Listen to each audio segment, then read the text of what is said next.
Adam, start with you. Jacob, it's a long year, a lot of injuries and all these sort of things. Some teams fade at the end of the year, others get stronger. What's the motivation in the last month of the regular season? What's the motivation on Saturdays? Yeah, I think the biggest thing is just everybody remembers what you do in November, right? You know, you could say we lose a game here, lose a game there, win one here, but it's all going to come down to these last 4 games about bowl eligibility and, you know, how we finish. It's all about how you finish versus how you start. So I think that whole thing is kind of what's driving us to keep getting better and to try to just keep pushing through the season.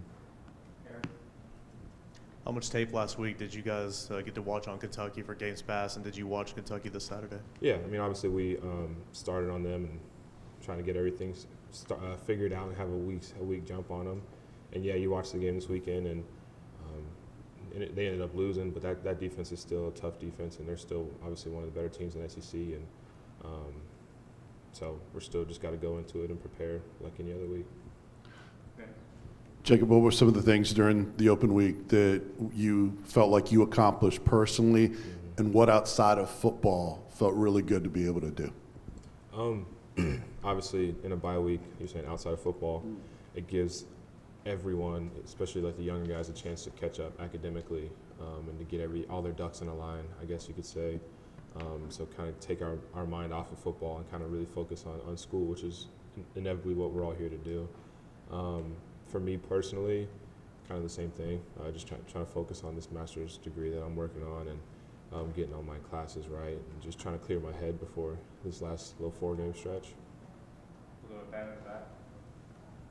Jacob, just how have you seen Hendon grow from when he was inserted against Pittsburgh to the Alabama game?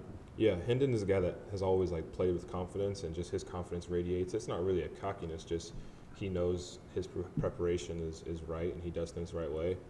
But I think that's just grown ever since we've seen him blow up against in all these different games against these different opponents. He realizes that he is what everyone's trying to say he is. Like he's a good player, and he knows we trust him. And so just kind of getting the experience under his belt with us. I know he played a lot at VT, but with this squad, I think he's really starting to settle in.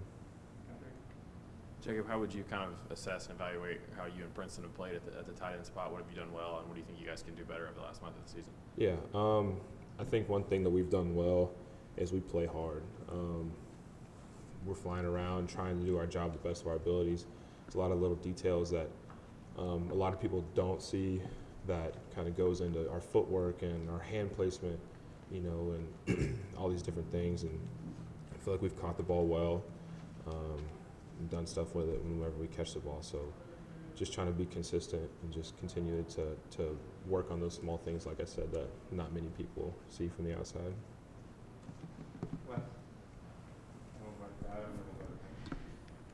Jacob, as a competitive guy who knows what it's sort of like for a team when you don't play a very good game and you want to go get it the next week, is there part of you that looks at that Kentucky game last week and goes, I know that was probably their worst game of the year and they're probably not going to come out and do that again? Yeah, I mean, obviously, a team like that comes off a loss and they're fired up to get back out there and take it out on the next guy, I guess, because that's the same thing that we do. Say we lose a game and say, all right, now on to the next one, and they're going to correct their mistakes that they made, and we just got to go in there and play our best ball, and it'll just come down to it. What about the way that I know Patrick a minute ago asked you about you and Princeton in the passing game, and I know you had the big catch against Ole Miss, but it seems like there haven't been maybe as many targets the past few weeks for the tight ends. Is that just the way those games have flowed? Was that the plan to change it up? What's been your take on that? Yeah, you had it. Just the way the games flowed, and going into a game, obviously we have a number of plays that we think that we're going to get, and these balls that are quote unquote like supposed to come to us. And that's part of it. Like if it just doesn't work out that way, we never get into that situation where that call is going to be made. So it's just about keeping your head down, doing what you have to do, and just being a selfless player and understanding that, I'd rather see Seth out there catch a touchdown for 65 yards, to see JP run down the field. That brings just as much joy to me as it does for me to catch a ball. So as long as we're moving the ball down the field and we're being successful, then that's really genuinely all I care about.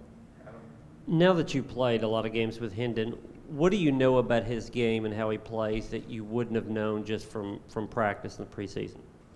He's tough, man. he's a really tough guy, and I know Coach has talked about his resilience and the way he's fought through, a lot of the little nicks and things that he's got going on.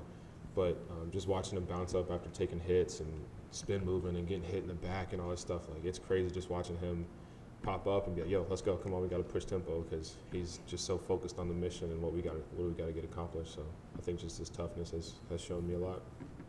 Jacob, you've seen guys hit the transfer portal plenty of times.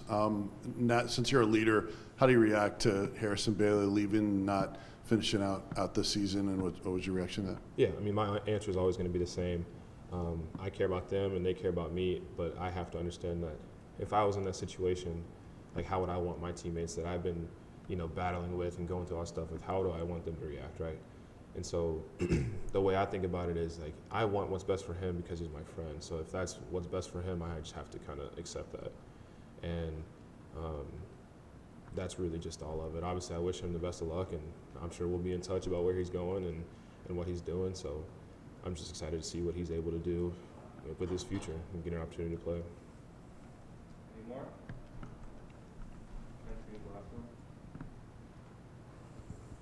How are those other young tight ends coming along, Miles, some of those guys? Yeah, the biggest improvement that I've seen has been their commitment to, like Coach calls it, the process. Like, I love seeing them start to care about, these little things that we're talking about that, don't necessarily make you an amazing football player, but that are going to grow you as a person, which will then in turn help you become a better player. So I'm just happy to see that they're buying into the things that me and P. Fant and Coach Golish are trying to tell them.